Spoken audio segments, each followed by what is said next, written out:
Derrière chaque visage, il y a une histoire, parfois brisée, parfois glorieuse, mais toujours vraie.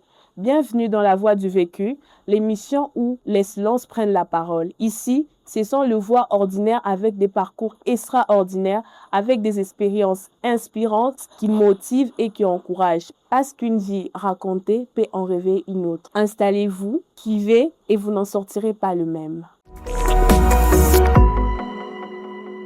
Sur ces plateaux aujourd'hui, je ne suis pas seule, je suis accompagnée d'une personne qui a eu à faire des parcours pour arriver là où il est aujourd'hui. Sans plus tarder, je vais vous présenter cette personne. Bonjour, Monsieur Nathan. Bonjour Sarah, merci de la présentation et merci de l'invitation aussi. Le plaisir est partagé. Avec tes spectateurs, on aimerait savoir qui est Monsieur Nathan Kalunda.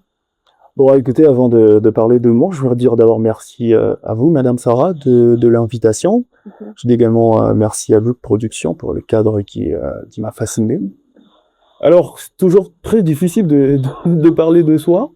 C'est très difficile de parler de soi, mais je pense que on va essayer dans quelques mots, toujours de parler de moi. Alors, je suis Nathan Kalunda.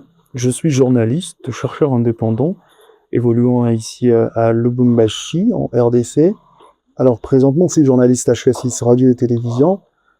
J'évolue à la rédaction politique. Donc, je suis journaliste, reporter. Je suis également présentateur d'émissions et présentateur du journal télévisé. Donc, voilà tout ce que vous pourrez savoir.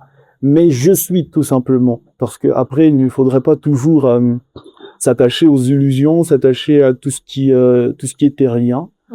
Donc, si vous voulez savoir, je suis. Merci beaucoup, Monsieur Nathan, pour la réponse. Alors, on doit retenir que Monsieur Nathan est journaliste et chercheur. Chercheur indépendant, je suis journaliste, chercheur indépendant, je suis. Parce que il faudra aussi arriver à se définir sans appartenance, sans couleur, sans, je ne sais pas, côté. Donc, je suis tout simplement parce qu'il faudra aussi parvenir à se définir sans appartenance. Exactement, Monsieur Nathan.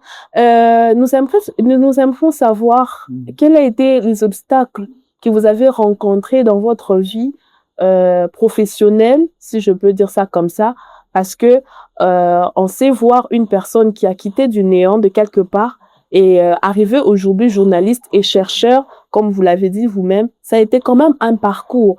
Nous aimerions savoir, parce que les gens qui nous suivent de partout, il y a aussi des personnes qui sont encore dans leur début dans le cadre professionnel, qui aimeraient aussi devenir journalistes, mais qui arrivent quelque part, qui s'arrêtent.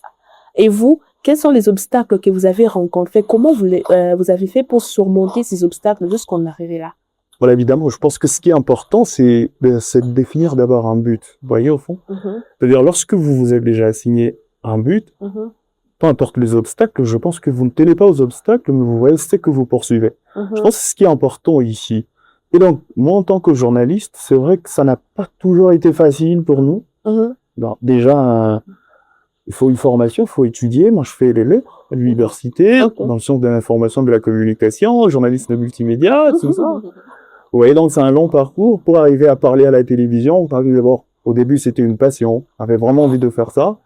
J'avais envie d'être journaliste. Déjà, quand on est petit et qu'on a une passion, voilà, quand je regardais les autres à la télé, ça me fascinait. J'avais envie également de faire comme eux, de devenir comme eux. Je pense que ça, on puise dans la providence. C'est-à-dire, c'est que Dieu a prévu déjà pour chacun. Vous savez, les seigneurs, on voit chacun sur la terre avec une providence qui se trouve dans son talent. Et quand ça s'exprime en tant que talent, alors on arrive évidemment à puiser dans ce qu'on sait faire pour avoir ce qu'on appelle une provision terrienne dans ce que tu dois faire sur la terre. Et il faut s'aligner justement à cette vocation. Et moi, quand j'ai remarqué que j'aimais bien faire le journalisme, j'ai compris que c'est ça ma provision. C'est dans ça que je dois puiser ma provision sur la terre. Alors c'est comme ça que je me suis lancé dans le journalisme. J'étais à l'université, j'ai appris. Et puis après, vous savez que déjà, quand on termine nos études, ce n'est pas toujours facile de trouver un travail. C'est un domaine qui est miné, c'est un domaine pas miné dans le mauvais sens du terme. C'est un domaine qui regorge déjà des professionnels qui sont là. Quand on est nouveau, c'est toujours pas facile de se frayer un chemin. Et imaginez, lorsque vous allez vouloir avoir un poste, on va vous demander 5 ans d'expérience alors que vous venez de finir les études. surtout dans plusieurs entreprises de la place. Nous, dans le journalisme, il faut commencer par un stage académique et puis un stage professionnel après. Et c'est à l'issue de ces stages-là qu'on pourra voir vos prouesses et le conseil d'administration va juger si vous êtes apte à être retenu ou non. Donc, vous sentez que c'est vraiment difficile, mais ça va être beaucoup de courage qu'on a pu faire ça. Il y a un premier obstacle, c'est l'intégration. Donc, c'est toujours difficile de s'intégrer dans un système qui regorge déjà des professionnels qui sont là. Il faudra faire confiance à ceux qui arrivent. Mais après, il faudra toujours aussi faire preuve de beaucoup de dextérité, de connaissances, essayer de trouver quelque chose de nouveau qui va vous distinguer. Parce que si vous voulez être différent, il faut faire différemment. Oui. Donc, après, il faut savoir aussi comment faire de manière particulière pour être repéré. Parce que si vous faites comme tout le monde, vous serez dans tout le monde, du déjà vu, du déjà consommé. Alors moi, j'ai réfléchi dans le sens d'apporter un plus. Pas pour faire en sorte que je sois vu comme au-dessus des autres, mais pour être différent. Exactement. Et voilà, ça m'a permis de traverser les échelons, de briser les obstacles. En fait, les obstacles, je les voyais comme une opportunité de faire différemment. Et alors, il y a eu ce problème d'intégration, d'acceptation, mais après, il faut faire preuve de beaucoup de courage. Merci beaucoup pour la réponse. Mais il y a quelque chose qui m'intrigue un peu. Ouais. J'entends les gens dire que le journalisme, c'est vraiment un travail qui ne paye pas bien. Ouais. Surtout ici au Congo, on dit que non, quand tu es journaliste, t'es pas vraiment très bien rémunéré. J'avais un mot sur ça. Bon, déjà, il faut savoir, est-ce qu'on travaille pour l'argent? Ou on sert sa passion, on sert sa mission. Ok. Vous voyez? Mais ce qui est vrai aussi, c'est que, voilà, on travaille aussi pour avoir de l'argent, parce qu'il faut dire de toutes les façons. Mais vous savez, le journalisme, il n'y a pas de l'argent, mais je vous poserai une question, où est-ce qu'il y a l'argent? Et c'est quoi de l'argent déjà? L'argent, c'est dans ce que vous savez faire. Avant que ça ne soit un papier, ça a été d'avoir une intelligence, ça a été un parcours, ça a été un dur labeur. En fait, le papier que vous touchez est une conséquence de sacrifices, de manque de sommeil, de passion. Vous voyez? C'est que, au lieu de poursuivre l'argent, nourrissez ce que vous savez faire. Parce qu'en soi, l'argent va suivre que c'est que vous savez faire. Que ça soit dans le journalisme, que ça soit ailleurs. Vous voyez? C'est-à-dire, nourrissez votre passion et l'argent viendra. Mais ne poursuivez pas l'argent. Parce que vous poursuivez l'illusion, vous poursuivez ce qui est faux. Vous poursuivez ce qui est la conséquence, au lieu de poursuivre, en fait, la substance, la cause. Donc, pour répondre de manière factuelle, de manière évidente à votre question, c'est qu'il faudra savoir que, oui, dans le journalisme, il y a l'argent. Il y a l'argent. Mais pas beaucoup d'argent. Il y a l'argent quand même. Mais, et puis, il faut nourrir la passion.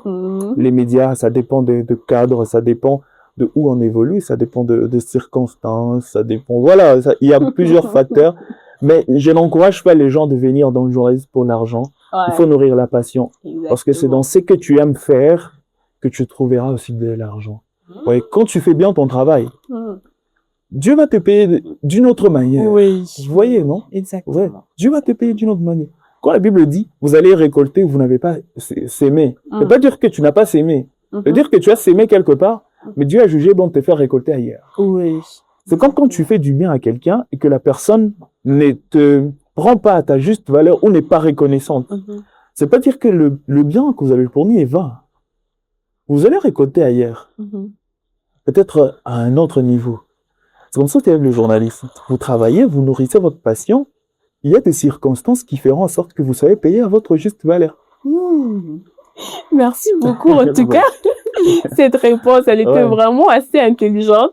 Et je pense que vous qui nous suivez de partout, vous avez la réponse enfin à cette question qui rentre tout le temps, qui rentre tout le temps. Non, les journalismes, c'est ci, les journalismes, c'est là. Mettez votre passion en jeu. Essayez de donner le meilleur de vous, pas pour attendre une rémunération assez meilleure que ça, mais faites ça d'abord de tout votre cœur et après, ça va suivre. Dieu peut vous récompenser d'une autre manière, comme M. Nathan vient de nous dire exactement. Vous pouvez travailler dans une chaîne, mais le Seigneur vous rémunère autre part. Donc, Ça vous récoltez, dépend. vous n'avez pas s'aimer. Voilà, ça dépend juste de la façon dont vous faites ces choses. Faites-les vraiment de tout votre cœur parce qu'au début, avant que ça puisse être du journalisme, c'est d'abord une passion et une vocation, comme vous l'avez dit. Et une providence. Voilà. Ouais. Donc, c'est ça. Alors, Monsieur Nathan, ouais. J'ai une question. On dit que quand tu es journaliste, surtout si tu es casé dans le truc des politiques, ouais. tu es exposé à plusieurs dangers. Dans le sens où tu peux diffuser un truc qu'il fallait pas et on vient peut-être tuer peut-être chez toi. On a vu plusieurs cas comme ça des journalistes qui sont morts dans ces genres de circonstances. Il y a d'autres personnes qui arrivent à un temps qui abandonnent à cause de la peur. Ouais. De se dire que je peux perdre ma vie à cause de ces métiers. Qu'est-ce que vous avez à dire pour ces personnes? Je pense que c'est une très bonne question, hein, une question essentielle dans ce métier qu'on est en train de justement d'exercer. Alors, Madame Sarah, vous devriez savoir que le journalisme en soi n'est pas dangereux. Ok. En fait, il y a plusieurs sortes de journalisme. Le journalisme qui fait peur à plusieurs personnes, c'est ce qu'on appelle le journalisme d'investigation. Ok. Le journalisme d'investigation, c'est un type de journalisme qui creuse en profondeur, qui va vers ce qui n'est pas apparent, qui va chercher les choses qui ne se disent pas. Un journaliste qui veut aller trouver des choses enfouies, investiguer, comme on le dit. Et surtout en politique, il y a ce qu'on appelle des secrets d'État. Il y a certaines choses qui ne doivent pas être mises à la place publique. Exactement. Alors, il y a ce qu'on appelle aussi la censure. Parce que chaque information a sa dangerosité. Du coup, dans le journalisme, il y a ce qu'on appelle le traitement de l'information. Alors, il faut traiter ça avec beaucoup de délicatesse. Et surtout que, oui, c'est vrai, le métier a ses exigences, mais on sait aussi que dans le journalisme, surtout dans le cadre congolais, il faut traiter l'information avec beaucoup de délicatesse, beaucoup de rigueur, pour ne pas tomber dans ce que vous venez de décrire tout de suite. C'est-à-dire, si mais ça de journalisme d'investigation, il faut être professionnel. Vous voyez? Il y a une façon de dire avec douceur des choses graves. Ok. Donc, vous pouvez dire des choses choquantes, plutôt atténuées, de manière atténuée. Ouais. Vous voyez? Ouais. C'est-à-dire que vous n'avez pas besoin de dire les choses au premier degré.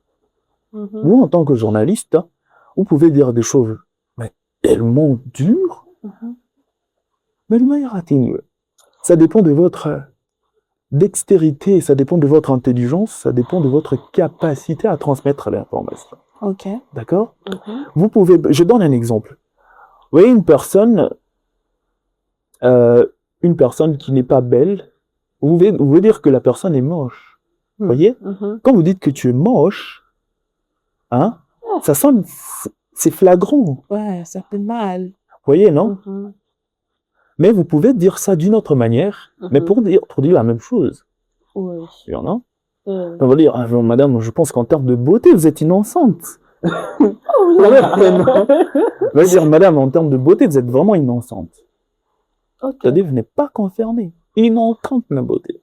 Okay. Ouais. Ça ne choque pas, contrairement à vous êtes moche.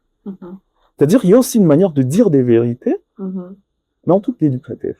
C'est-à-dire qu'un journaliste d'investigation doit être quelqu'un, surtout que tu sais que tu es dans un contexte où c'est vrai qu'il y a des droits qui protègent du journaliste, tout ça, mais on connaît aussi des réalités dans notre contexte.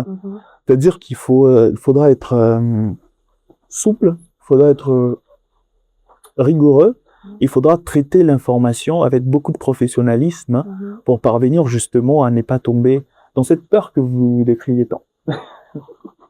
Merci beaucoup, Monsieur Nathan. En tout cas, c'était vraiment des questions que plusieurs personnes se posent, surtout en termes de journalisme, parce que j'entends vraiment ces questions-là résonner dans les têtes de plusieurs personnes et qui en parlent d'ailleurs. Alors, on devrait avoir quand même des éclaircissements sur ces choses.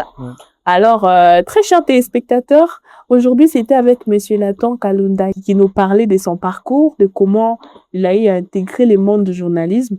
Et il est là bel et bien avec moi. Et les questions qu'il a eu à répondre, c'est pour vous, les personnes qui comptent aussi faire le journalisme, qui comptent aussi aller de l'avant dans ces métiers.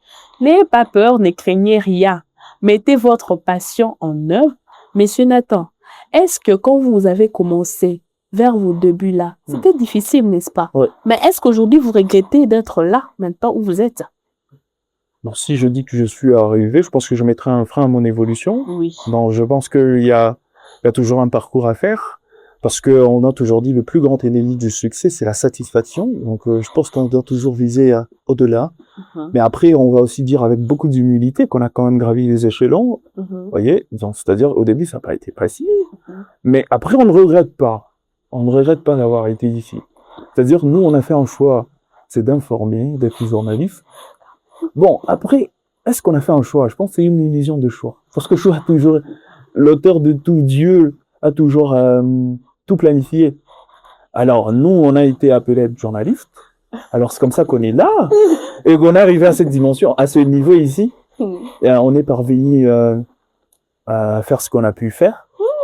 Et passer à la télé. En fait, tu peux être en route, des gens qui t'appellent, tout ça. Bon, après, on va pas trop s'identifier à ça.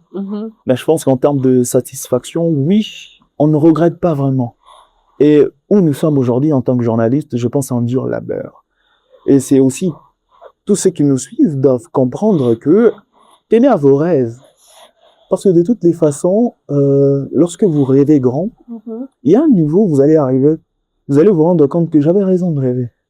Parce que finalement, j'ai atteint ce que vous voulez. Et je ne suis pas satisfait. J'ai envie encore d'aller plus loin. Parce que je ne veux pas me limiter en ayant une satisfaction. Pour viser ton cours au-delà. Merci beaucoup, monsieur Nathan. En tout cas, nous étions vraiment, vraiment très, très contents de vous recevoir ici sur les plateaux de Juka Production. Vraiment. Nous sommes très, très, très contents. Ouais. J'espère que ça ne sera pas la dernière fois que vous allez passer. Non, j'ai hâte de revenir. Juka Production. Alors, sont ces mots que nous mettons fin à cette émission de La Voix du Vécu. Alors, monsieur Nathan, je ne vais pas vous laisser partir comme ça. Vous allez quand même adresser un mot pour des personnes qui ont aussi accepté d'emprunter ces pas du journalisme. Ouais. Qu'est-ce que vous allez leur dire pour les encourager à encore avancer? Parce que j'ai entendu dire ici que vous avez appelé ça plus qu'une vocation, c'est devenu comme l'appel. Ça va vraiment au-delà de l'entendement de l'homme. Ouais. Mais allez-y, vous pouvez dire un mot à ces personnes, afin qu'ils puissent tenir. D'accord. Je pense que je vais le regarder tout droit dans les yeux et leur dire justement ces mots de la fin. Alors, c'est important, les amis, de continuer à croire en ce que vous aimez.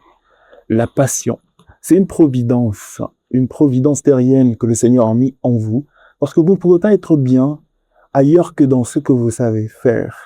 Il faut découvrir ce à quoi vous êtes appelé pour vivre pleinement votre vocation. Et aujourd'hui, si vous sentez ou si vous voyez au plus profond de vous que vous êtes appelé au journalisme, je vous invite à vraiment vous y mettre, parce que c'est dans ça que vous allez vous retrouver en termes de passion, en termes de vie. C'est votre providence.